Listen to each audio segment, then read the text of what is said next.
Hey everybody, I have dirt all over me. Today is July 31st, 2025, and my weight today is 236.4, which is probably the highest that it's maybe ever been. Anyway, I just wanted to get that out right in the beginning. I do not look my best, obviously, but I don't care because what's more important is that I am out here again for the first time in a while, trying to start back to the habit of daily or regular walks. I was doing really good there for a while over the last couple of years, and then things just really fell off, most especially since the beginning of this year. There's just been, a series of reasons, distractions, excuses, and I just feel like I've let enough of the year get away from me, and I've let myself fall hard off my wagon. Could have been worse, could always be worse, but I just feel ready to try again. And one of the big motivators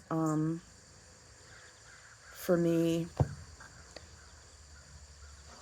getting this far up the path today, because this path that I'm on has a bit of a grade on the way that I come into the path, which means it's got a steep bit, and the way I'm feeling, like I didn't even know if I was going to drag myself over here to walk today, but I did, and then I didn't know if I was going to drag myself to do the whole trail, which is a little bit over 2 miles. It's not a big deal. I used to do it all the time without too much trouble, but I don't know, it just feels really hard today, and I know part of it is that I miss my dog, who always used to be my walking buddy, especially on this trail.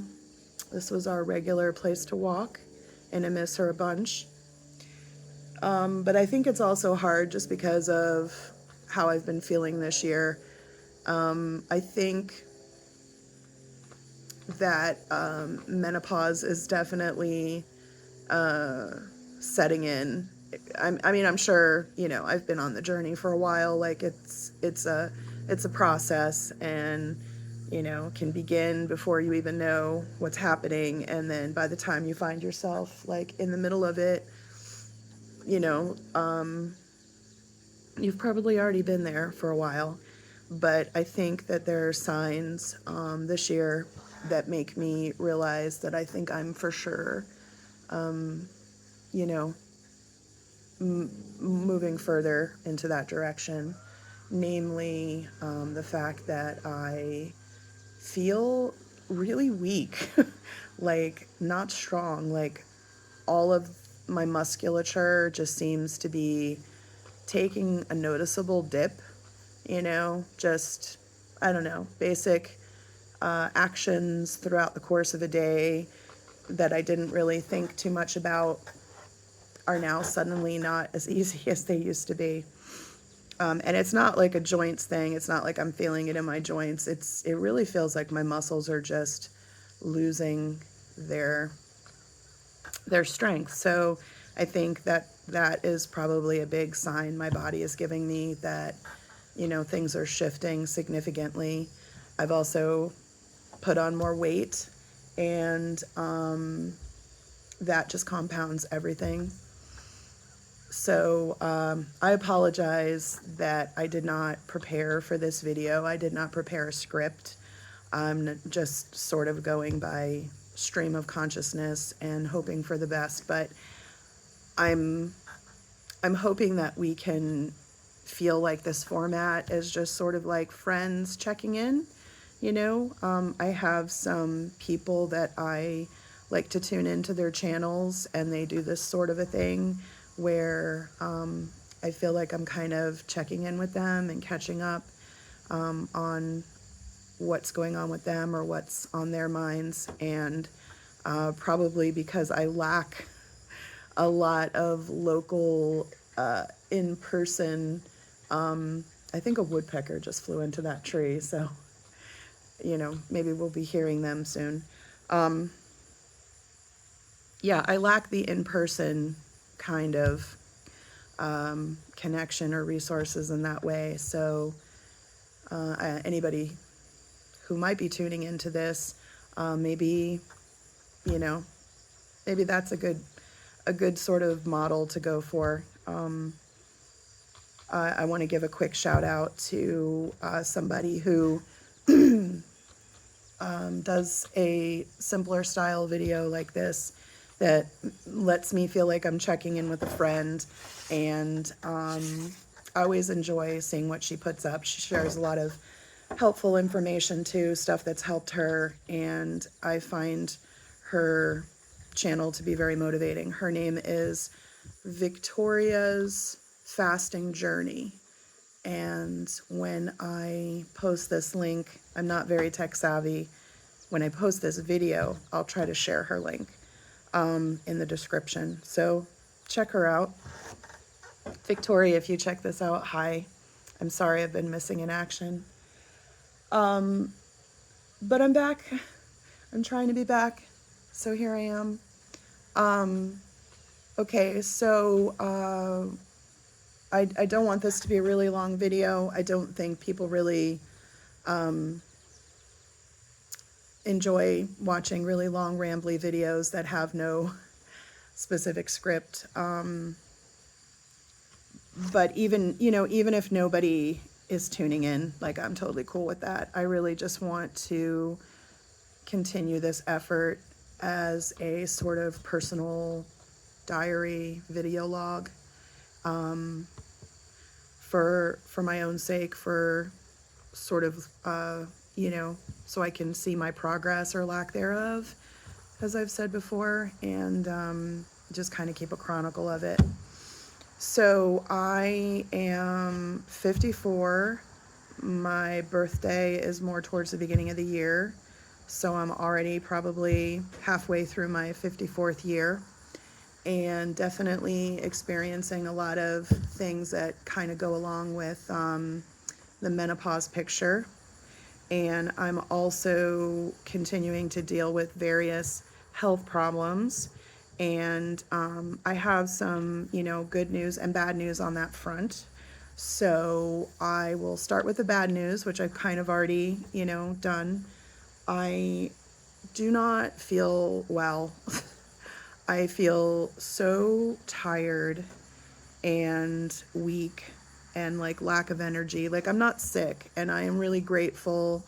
If this table were real wood, I would knock on wood, but it's not.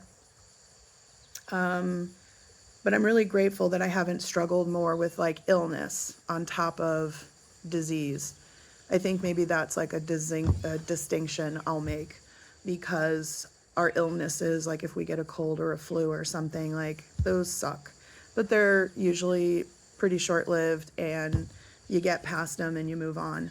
But disease is more like this chronic state of being unwell, and it really sucks. And it sucks on a continuous, pretty continuous long-term basis. So I have not been struggling with illness so much this year. Hopefully I don't jinx myself. But I have been struggling with various diseases in my body. And then that impacts my mind.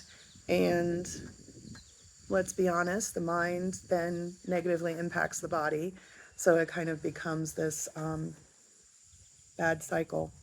And January 2025 started off pretty rough for various reasons. And then as the year has continued, there's been various ups and downs. I will go ahead and say that it's not like my worst year ever, but it's definitely one of the years where I've noticed a lot of my dis-eases to be sort of manifesting in more regular ways. So where I'm at right now, we're in the end of July. Tomorrow's a new month. And what I'm struggling with the most is my feeling of fatigue and weakness and my breathing. Just short of breath for no reason, short of breath when I do simple tasks like, you know, get in and out of the shower, you know, carry laundry up or down the stairs, like, you know, groceries, just stuff like that. It's just, yeah, I feel very unfit, and I don't like it, and it's concerning to me emotionally because I am aging, you know, I'm older than I've ever been, and I'm only getting older. That's the way of things, and I'm fine with that, but I want to age gracefully, in that I want to ease into my older ages over time in a way where I feel as fit as possible, as healthy as possible, as happy as possible, you know, as disease or dis-ease free as possible. And yeah, and I just feel like I'm not where I want to be at all with that. So I have not, I mentioned earlier falling off some wagons and that it could have been worse. So a brief update about that is that, you know, it's going really well for a while there, walking regularly, hitting a step goal, and gradually increasing that over time. I was seeing, you know, kind of a slow but steady decline in my weight over time. I was focusing a lot of attention on my various diagnoses and following up with different doctors and trying different things to address those problems. I was working on my sleep hygiene. I was trying to watch my hydration levels, doing my stress management with, you know, going to yoga regularly, walking and trying to exercise regularly. Oh, and a big one was, you know, what I'm eating. I got off of gluten and experimented with avoiding gluten pretty, you know, pretty successfully. And that is one thing that has stuck. I have not really gone back to eating gluten. I am not one of those people that has celiacs and has to be like, you know, 100% gluten-free all the time, you know, read the ingredients closely, avoid bringing gluten into your kitchen. Like I'm not one of those people, I don't think. I don't have that diagnosis. But I do notice that anytime that I do accidentally or occasionally have gluten, especially since trying to cut it out, I do notice that I have some level of gluten intolerance or gluten sensitivity. And so I've just continued to stay away from gluten. And I do think that is helping overall with some of my problems, namely my breathing. I think is worse when I'm, you know, when there's more gluten in the mix, and I think that my stomach issues are worse when there's gluten in the mix. So avoiding the gluten, I think, has helped me a lot with both of those. And I went for my most recent tests and scans like March through May of this year. And again, not to jinx anything, but things looked okay. I did still have some carcinoid masses that they needed to remove from my stomach, and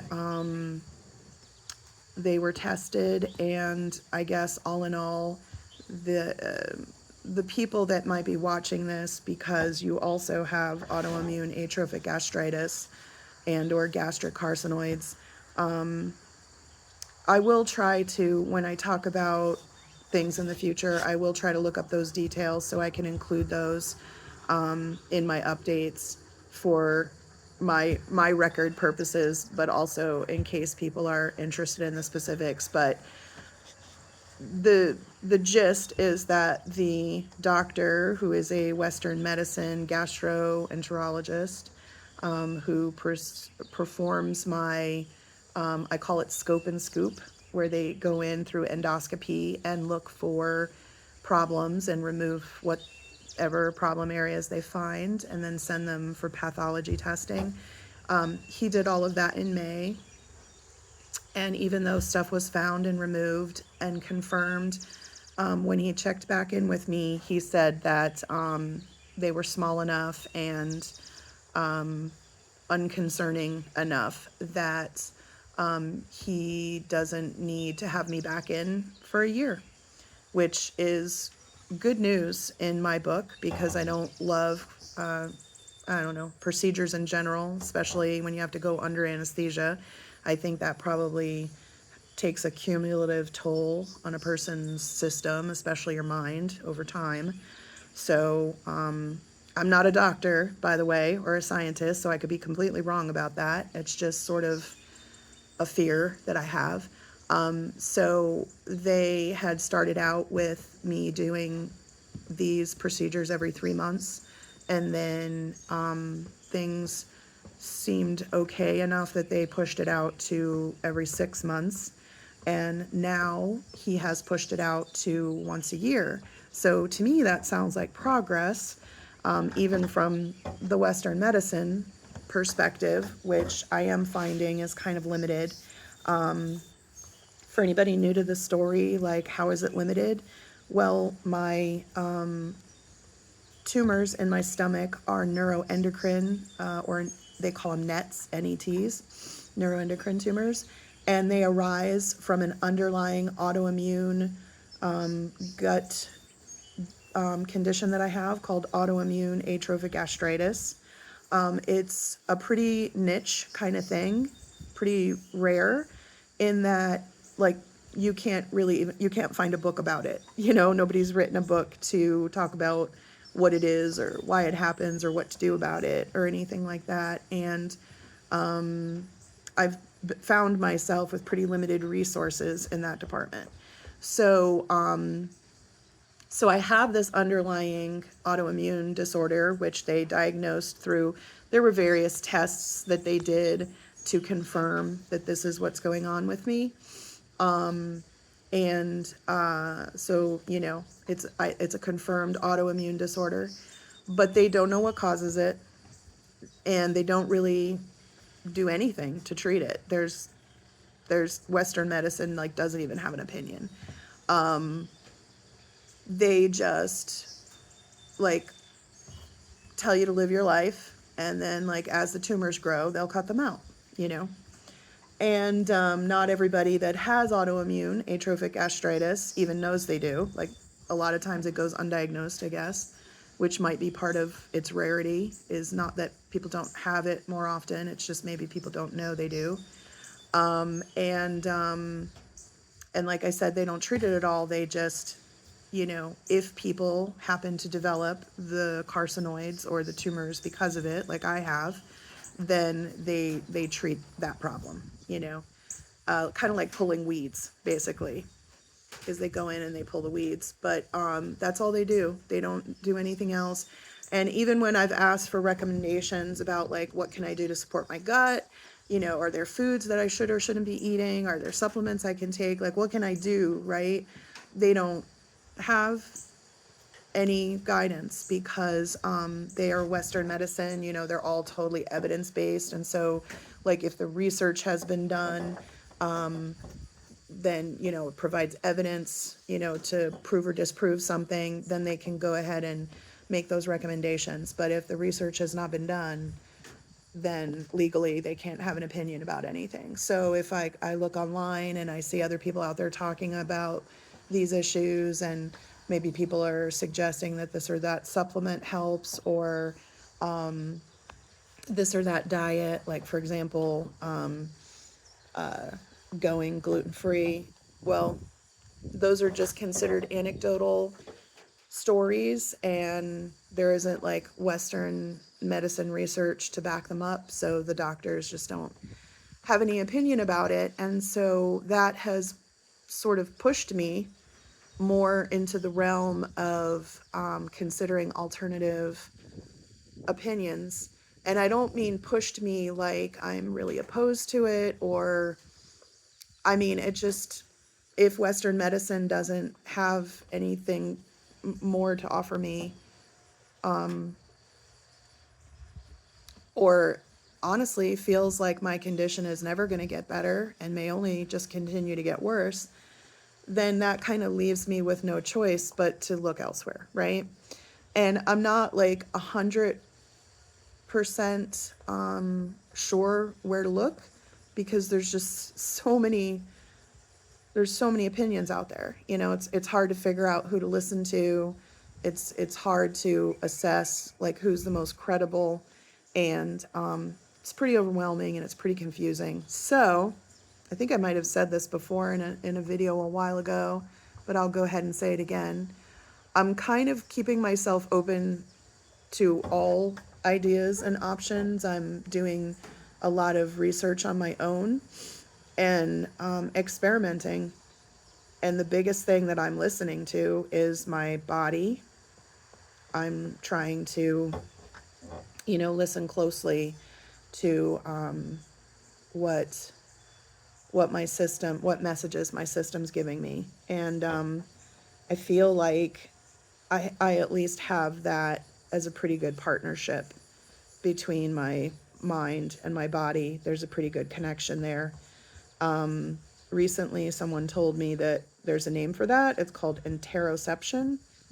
I don't know a lot about that, but if you do, or if you want to look it up, apparently that's what it's called. But I do seem to have a pretty good connection between my mind and body. And so I'm just trying to follow those instincts and, see if they get me anywhere good.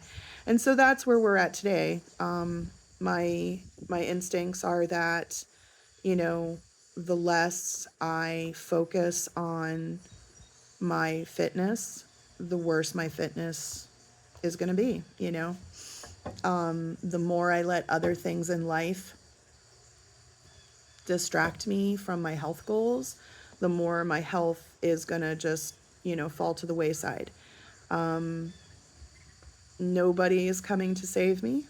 That is, I would like to give somebody, her channel's name is TannyRaw, TannyRaw.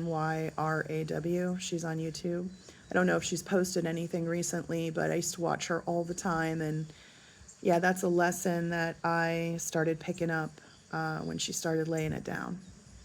Nobody's coming to save me. And so if it is to be, it is up to me.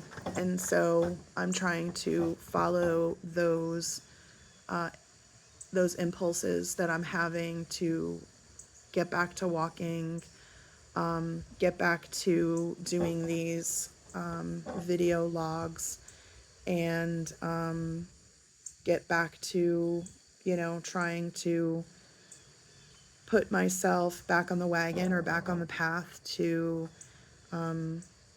maximizing my health, whatever that's going to end up looking like. I think this is probably good enough for a check-in. This is probably a lot longer than either of us expected originally, but at least this lets me get something out there. And I hope you are doing well. I hope that I will do this again soon so we can have another check-in. And if you want to drop anything in the comments about how you're doing or your thoughts on how I'm doing, I welcome any interaction. And I hope you enjoy this beautiful day. Thanks for listening.